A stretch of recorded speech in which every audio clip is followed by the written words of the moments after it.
সাম্প্রতিক সময়ে ঢাকা বিশ্ববিদ্যালয়ে তারেক রহমান প্রাইম মিনিস্টার এবং তার মেয়েকে জড়িয়ে যে একটা ভুয়া ফটো কার্ড তৈরি করে সারা বিশ্ববিদ্যালয়গুলিতে নৈরাজ্য সৃষ্টি করা হলো।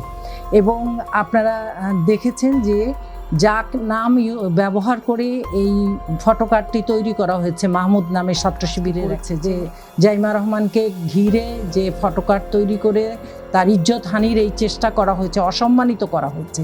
এবার জাইমা রহমানের বিয়ে নিয়ে মুখ খুললেন জিয়া পরিবারের বড় ছেলে জনাব তারেক রহমান। তিনি হঠাৎ করে জাইমা রহমানের বিয়ে নিয়ে কি বললেন, চলুন তাহলে তার বিয়ের সকল অজানা তথ্য জেনে নেই আজকের এই ভিডিওর মাধ্যমে।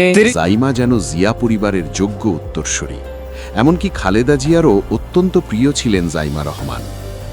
জাইমা রহমান এক এক করে তার 30 বছর পার দিয়েছে বয়স। তবে কবে তিনি বিয়ে করতে যাচ্ছেন, কাকে বিয়ে করবেন তিনি, কেমন সুযোগ্য পাত্র চান তিনি, গত কয়েক বছরে বেশ কয়েকবার জাইমা রহমানের বিয়ের খবর ভাইরাল হয়েছে। আসসালামু আলাইকুম প্রিয় দর্শক, গুরুত্বপূর্ণ কিছু ব্রেকিং নিউজ আপডেট টপিকগুলো সাজিয়ে আপনাদের মাঝে উপস্থিত হয়েছি। অবশ্যই আমাদের চ্যানেলটিকে সাবস্ক্রাইব করে দিলে নিত্য নতুন সকল আপডেটগুলো পেয়ে যাবেন। তাই সাবস্ক্রাইব করে লাইক করে শেষ পর্যন্ত ভিডিওটি দেখতে থাকুন। সাম্প্রতিক সময়ে ঢাকা বিশ্ববিদ্যালয়ে তারেক রহমান প্রাইম মিনিস্টার এবং তার মেয়েকে জড়িয়ে যে একটা ভুয়া ফটো কার্ড তৈরি করে সারা বিশ্ববিদ্যালয়গুলিতে নৈরাজ্য সৃষ্টি করা হলো। এবং আপনারা দেখেছেন যে যাক নাম ব্যবহার করে এই ফটো কার্ডটি তৈরি করা হয়েছে, মাহমুদ নামে ছাত্র শিবিরের একটি ছেলে। সেই ছেলেটি শাহবাগ থানায় নিরাপত্তা চেয়ে তাকে হুমকি দেওয়া হচ্ছিল, তাকে মেরে ফেলার হুমকি দেওয়া হচ্ছিল। সেই জন্য সে শাহবাগ থানায় গিয়ে নিরাপত্তার জন্য যখন গেল, তখন তাকে তার জিডি নেওয়া নিরাপত্তা প্রদান করা তো দূরেই থাকুক, বরঞ্চ সেইখানে ছাত্রদলের নেতাকর্মীরা গিয়ে সেই যারা ডাকসুর নির্বাচিত ছাত্র প্রতিনিধিকে তাকে সেখানে মারধর করলো, মব সৃষ্টি করলো। থানায় বসে থানার ওসি এবং থানার কর্মকর্তাদের সামনেই সেটি করা হলো। এই যে জিনিসগুলো করা হলো, সেই বিষয়ে যখন সংসদেও গতদিন আপনি দেখেছেন এটা নিয়ে কথা হয়েছে, তো আমিরে জামাত বিরোধী দলীয় নেতা তিনি প্রাইম মিনিস্টার বিচার চাননি, কিন্তু উনি বলেছেন যে যিনি যে বা যারা এই কাজটি করেছে, এই জঘন্য কাজটি করেছে, যে জাইমা রহমান, আমির জামাত বলেছেন যে আমারও 2টা মেয়ে আছে, আমিও তাকে আমার মেয়ে বলে মনে করি, আমি এর বিচার চাই। প্রাইম মিনিস্টার বিচার চান নাই, কিন্তু আমি নিচে তার বিচার চাই। এবং তিনি বলেছেন এটি তদন্ত করা হোক, এটি খুঁজে বের করা হোক কে বা কারা এটা করেছে এবং তাকে বিচারের আওতায় আনা হোক। আমি বলবো যে এখন তো বিএনপি ক্ষমতায় আছে, কোন বট বাহিনী এটি করলো এটি খুঁজে বের করা হোক। এটা তো তাদের জন্য কঠিন কোনো বিষয় না, এটি তারা খুব সহজেই করতে পারে। সেটি তারা করুক এবং তারা বিচার করুক। এই যে তারা নীরবতা অবলম্বন করছে, এই ঘটনা ঘটেছে আজকে বেশ কিছুদিন হয়ে গেল, এবং এটাকে কেন্দ্র করে সারা দেশের সকল বিশ্ববিদ্যালয়ে উত্তপ্ত পরিবেশ সৃষ্টি করা হয়েছে এবং মব সৃষ্টি করা হয়েছে। থানায় জিডি করতে গিয়েছে, জিডি নেওয়া হয়নি, কেস করতে গিয়েছে, কেস নেওয়া হয়নি। যখন ভিসি বরাবর এটাকে বিচার চেয়ে ডাকসু প্রতিনিধিরা বিচার চেয়েছে, তখন সেটারও কোনো বিচার করা হয়নি। এখন আমাদের দাবি একটাই যে এই বট বাহিনী কারা সেটি খুঁজে বের করা হোক এবং এই বট বাহিনীতে কারা আছে সেটি বিচারের আওতায় আনা হোক। দেখা গেছে যে ছাত্রলীগের একটি পেজ থেকে এটি করা হয়েছে এবং ছাত্র দলের ছেলেরা সেটাকে শেয়ার দিয়ে সব জায়গায় ছড়িয়ে দিয়েছে। আর সাথে সাথে শিবিরের সেই যার নাম ব্যবহার করে এটি ফটোকার্ডটি ব্যবহার করা হয়েছে, তার বিরুদ্ধে সারা দেশ থেকে নানান রকম হুমকি ধামকি দেওয়া হয়েছে। এই যে আমরা শুনলাম যে বট বাহিনী মানে বিভিন্ন জায়গায় যে মানে ছাত্র শিবির করছে, বিভিন্ন রকমের পেজ পরিচালনা করছে। আমি আপনার সামনে একটু ডাটা বলতে চাই। 2024 সালের 5ই আগস্টের পরপর ঢাকা বিশ্ববিদ্যালয় ছাত্রদের থেকে department of department criminals DU সহ বেশ কয়েকটি পেজ খোলা হয়েছিল, যেগুলি থেকে সব রকম প্রচারণা চালালো। এর পরবর্তীতে তারা ডাকসু কণ্ঠস্বর নামে আরেকটি পেজ খোলে এবং অসংখ্য ভুয়া ফটো কার্ড ছড়িয়ে মানুষকে হেনস্থা করা, সাইবার বুলিং করা, ব্লাড শেমিং করা, এগুলি করছে। এরপরে তারা কাঠের কেল্লা নামে আরেকটি পেজ নাম পরিবর্তন করে বর্তমানে সেটা তারা তৈরি করেছে কাঠের কেল্লা। সেটা তো পেজ নাম পরিবর্তন করে বর্তমানে সেটা দ্য ডেইলি ডাকসু নামে ব্যবহার করছে এবং সেখান থেকে নিয়মিত নানান রকম গুজব ও প্রোপাগান্ডা ছড়ানো হচ্ছে। এবং এই গুজব ও প্রোপাগান্ডা বন্ধ হোক। আমরা সেটি যদি শিবিরের কেউ করে থাকে, আমরাও সেটা বলবো যে তাকে ধরা হোক, তাকে বিচারের আওতায় আনা হোক। ছাত্রদল করলেও জানি সেটি দলের কারণে তার প্রতি নির্লিপ্ততা না দেখানো হয়। যেমন বলা হলো, ভিসির পক্ষ থেকে বলা হয়েছে যে কারা মব করেছে তাদেরকে খুঁজে পাওয়া যায়নি। এটাকে হাস্যকর কথা। প্রকাশ্য দিবালোকে থানায় গিয়ে যারা মব করেছে ছাত্র দলের নেতাকর্মী তাদেরকে বিচার থেকে বাঁচিয়ে দেওয়ার জন্য এইভাবে মানে নিরপেক্ষতা হারিয়ে বিসে এই কথাটি বললেন, এটা আমরা আসলে গ্রহণ আমি করতে একটু অন্য পারি। প্রশ্নে আপনার কাছে যেতে চাই যে পরিবার ও ব্যক্তিগত দায়িত্ব কি নারীদের রাজনীতি আসার পথে বড় বা প্রতিবন্ধকতা তৈরি করে কিনা, করলে কেন করে বলে আপনি মনে করেন? পরিবারের তো একটা দায়িত্ব মেয়েদের থাকেই। আসলে একটি মেয়ে মা হয়ে থাকে, একটি মেয়ে সন্তান প্রতিপালন করে থাকে, একটি মেয়ে সন্তানের সার্বিক দায়িত্ব পালনের পাশাপাশি সংসারের দায়িত্ব পালন করে থাকে। কিন্তু সেখানে যদি পরিবারের যিনি আরেকজন পুরুষ অংশীদার থাকেন, তিনি যদি সেখানে তাকে সকল কাজে সহযোগিতা করেন, এই যে আমি বলবো যেমন শিরিন আপার যিনি সঙ্গী, তিনি ছাত্র জীবন থেকে রাজনীতির সাথে জড়িত ছিলেন, নিশ্চয়ই ছাত্র জীবন পরবর্তী সংসার জীবনেও তারা সহযোগী ছিলেন। এবং আমার যিনি জীবন সঙ্গী, তিনিও জামাতের রাজনীতির সাথে জড়িত, এবং আমি ছাত্র জীবন থেকে ছাত্রী সংস্থার সাথে কাজ করেছি, ডাকসুতে ইলেকশন করেছি, সিনেট ইলেকশন করেছি, এবং এলাকায় কাজ করছি, যত রকমের কাজের সাথে জড়িত। পরিবার থেকে সহযোগিতা না পেলে আসলে সেটা কখনোই সম্ভব নয়। এবং এখন আপনি এই মুহূর্তেও আমি যদি বলি যে আমরা দুইজন যে টক শোতে এসেছি, এটাও পরিবারের একটি সহযোগিতা, একটি অংশীদারিত্ব অবশ্যই আছে।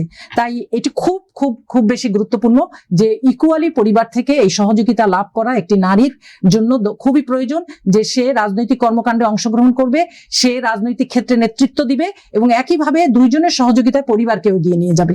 এটা যদি পরিবার থেকে না হয় সহযোগিতা, আসলে সেই নারীটি আর বেশি দিন এগিয়ে যেতে পারে না। ডাকসুতে কোন পরিচয় নির্বাচন করেছিলেন? আমি ছাত্রী সংস্থা থেকে ছাত্র শিবিরের প্যানেলে নির্বাচন করেছিলাম কোন 89 সালে। জাইমা রহমান এক এক করে তার 30 বছর পার দিয়েছে বয়স। তবে কবে তিনি বিয়ে করতে যাচ্ছেন, কাকে বিয়ে করবেন তিনি, কেমন সুযোগ্য পাত্র চান তিনি? গত কয়েক বছরে বেশ কয়েকবার জাইমা রহমানের বিয়ের খবর ভাইরাল হয়েছে। বিশেষ করে যখনই তারেক রহমানের কোনো পারিবারিক অনুষ্ঠানের ছবি সামনে আসে, তখনই নেটিজেনরা প্রশ্ন করেন জাইমা বিয়ে করছেন কবে। অনেকেই জানতে চান জাইমার জীবনসঙ্গী কে হতে পারেন। সাধারণত রাজপরিবার বা রাজনৈতিক পরিবারগুলোতে সমমর্যাদার বা উচ্চশিক্ষিত পেশাদারদের সাথে পারিবারিক বন্ধন দেখা যায়। জাইমা নিজে একজন ব্যারিস্টার, তাই এটা স্বাভাবিক যে তার পরিবার এমন কাউকেই খুঁজবে যার শিক্ষাগত ও পারিবারিক ব্যাকগ্রাউন্ড অত্যন্ত শক্তিশালী। তবে এখনও পর্যন্ত পাত্র হিসেবে যার নামই শোনা গেছে, তার সত্যতা নিশ্চিত করা সম্ভব হয়নি। তারেক রহমানের পরিবার সবসময় ব্যক্তিগত বিষয়গুলো ব্যক্তিগত রাখতেই পছন্দ করে। জাইমা রহমান এখন আর ছোট নেই। লন্ডনের কুইন মেরি ইউনিভার্সিটি থেকে আইন বিষয়ে পড়াশোনা শেষ করে তিনি এখন একজন পেশাদার ব্যারিস্টার। জাইমা জারনাজ রহমান, যিনি জাইমা রহমান নামে পরিচিত, একজন বাংলাদেশি আইনজীবী এবং বিএনপির ভারপ্রাপ্ত চেয়ারম্যান তারেক রহমান ও ডাক্তার জুবাইদা রহমানের একমাত্র সন্তান। তিনি বাংলাদেশের সাবেক প্রধানমন্ত্রী বেগম খালেদা জিয়া এবং সাবেক রাষ্ট্রপতি জিয়াউর রহমানের নাতনি। ঢাকা সেনাবাহিনীতে বেড়ে ওঠা জাইমা 2008 সালে বাবার সঙ্গে লন্ডনে চলে যান।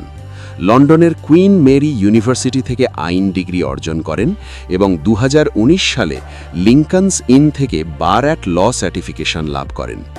প্রধানমন্ত্রী তারেক রহমানের মেয়ে জাইমা রহমান ইংলিশ ক্লাব চেলসির নারী দলে গোলরক্ষক হিসেবে সুযোগ পেয়েছিলেন বলে জানিয়েছেন ক্রীড়া প্রতিমন্ত্রী আমিনুল হক। একটি টেলিভিশনে দেওয়া সাক্ষাৎকারে তিনি দাবি করেন, এতে যেন সারা দেশ তোলপাড় হয়ে পড়ে। ঘটনা কতটুকু সত্য এটি আমরা পরে বিশ্লেষণ করব। ভিডিওর সাথে থাকুন। তার আগে জাইমা রহমানের কিছু ব্যক্তিগত জীবনীও আপনাদের সামনে তুলে ধরি। ছোট থেকেই বিভিন্ন সভা সমাবেশে দাদির সাথে দেখা যেত তাকে। পড়াশোনাও করেছেন বিদেশের বিখ্যাত বিশ্ববিদ্যালয়। সম্প্রতি আলোচনায় এসেছেন বিনানের মধ্যে বই পড়া নিয়েও। সব মিলিয়ে তার মাঝে যেন বেগম খালেদা জিয়ার ছায়া দেখা যায়, এমনটাই বলছেন সবাই। বিএনপির সভায় প্রথমবারের মতো বক্তব্য দিয়ে সম্প্রতি আলোচনায় এসেছিলেন।